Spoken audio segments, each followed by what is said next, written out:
c'est cette partie-là qui a brûlé. Eh bien, l'intérêt, c'est de mettre une verrière ici qui apporte la lumière. Denis Laming a imaginé ce croquis le soir de l'incendie.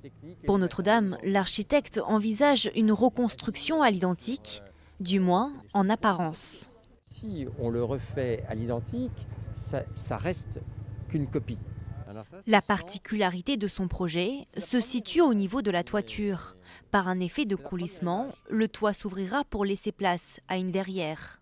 Réalisable selon lui en 2 ans pour un budget estimé à moins de 200 millions d'euros.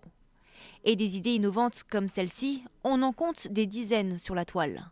Une nouvelle flèche en métal ou en verre, la toiture et la flèche totalement recouvertes de vitraux, éclairées la nuit, de la flèche classique de Viollet-le-Duc jusqu'à une serre futuriste, en passant par des jardins suspendus. C'est le projet fou de cette agence.